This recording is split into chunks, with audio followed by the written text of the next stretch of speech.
Hello, this is Dr. Cameron McClintock from Vision for Life Institute.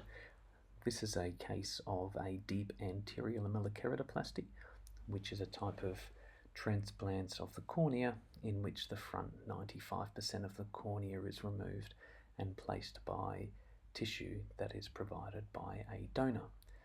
The first part of the operation involves making a partial thickness circular cut down to approximately 50% depth of the cornea, and here I'm removing the front part of the cornea, the front 50%. This patient has keratoconus, a common indication for a deep anterior lamellar keratoplasty. In keratoconus, the cornea becomes very cone-shaped and the eye can't focus light clearly and causes people to have very blurry vision. One of the key aspects of a deep anterior lamellar keratoplasty is to not make a cut all the way through the full thickness of the cornea, because that can mean that you need to convert to a traditional full thickness corneal transplantation. So here I'm just dissecting very slowly to ensure that I'm only taking the front part of the cornea. This video has been sped up, and in reality it occurs significantly slower than you can see here. So at this point I'm almost finished removing the front 50% of the cornea, and then the next step is to split the remaining 50% of the cornea into two separate parts, a front part and a back part, and we do this by injecting an air bubble into the cornea.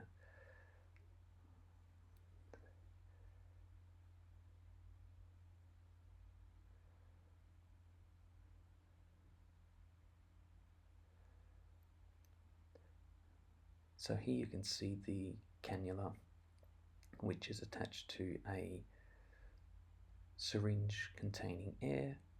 The cannula is advanced into the cornea, into that residual 50% thickness, and then you'll see a gas bubble injected into the cornea itself. There you can see that it's inflating, and there's a nice bubble inside the cornea. This technique is called the big bubble technique. There are other surgical techniques for deep anterior lamellar keratoplasties, but this is one of the most effective. After the bubble has been injected, the pressure inside the eye can become a little high, so I'm just making a little incision to let a little bit of the fluid out of the eye to lower the pressure. The next part involves removing the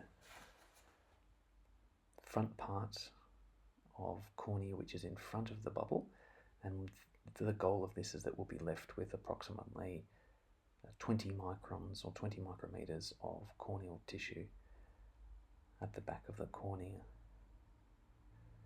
That tissue is very important because it contains the endothelial cells, which are the cells that maintain the clarity of the cornea. Importantly, they're also the cells that actually reject in corneal graft rejection, and one of the major advantages of performing a DALK as opposed to a full thickness transplant is that that layer of cells can't reject, because those cells are actually still intact from the host. So the long-term survival of these grafts is theoretically much longer than a full thickness transplant, although there are individual factors that can come into play. So here I'm just carefully dissecting out the remaining front part of tissue that was in front of the bubble. I've let the bubble out of the cornea now, and once again it's really important to make sure that no perforations occur to maximize the chance that a successful DALK can be completed.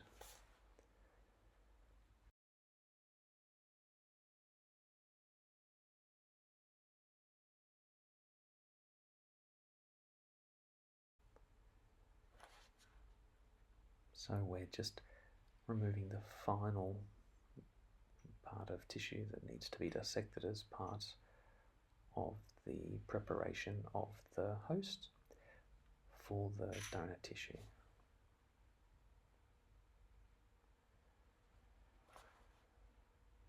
So here you can see the donor tissue being placed on the surface of the eye.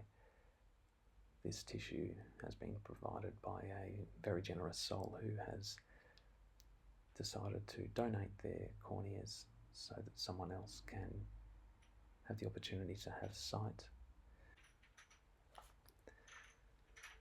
The remainder of this video shows how the corneal graft is sutured in to the patient's eye. There's different suture techniques that the surgeon can use.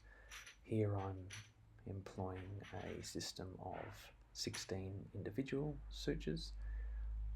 There are many other options, including continuous sutures. Either way, it's very important that the transplant be sutured in so that it has a nice regular shape, because if the shape is irregular, then it can affect the quality of vision that the patient ultimately achieves.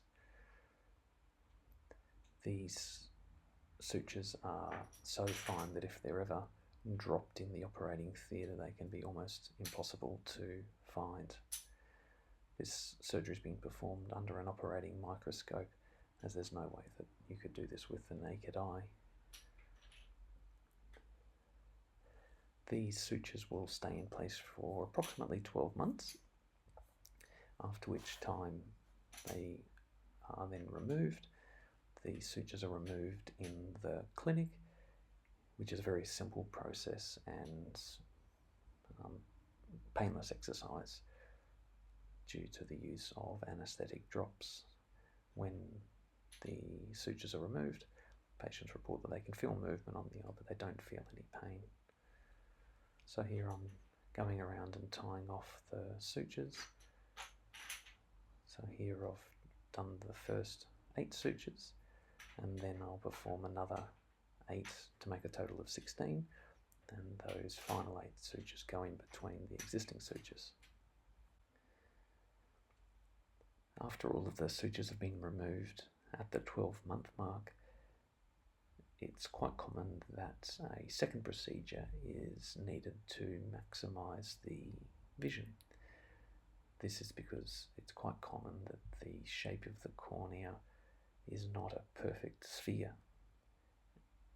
Common ways that the shape of the cornea can be modified include laser. The other common way that vision is improved is through the implantation of a second lens in the eye. These are very simple, straightforward procedures that result in excellent vision within a matter of days. It's quite common for people's vision to be blurry initially after the corneal transplant until the sutures are removed and the second procedure to fine-tune the vision has been performed. Vision may be blurry. So the first 12 months or so can be a little frustrating for the patient until all of the sutures are removed and a possible second procedure has been performed. So here I'm just finishing up the final sutures. The sutures have a knot, so it's important that they're buried in the cornea, so I'm rotating those sutures now just to ensure that the knots are buried so it doesn't irritate the eye when the patient blinks.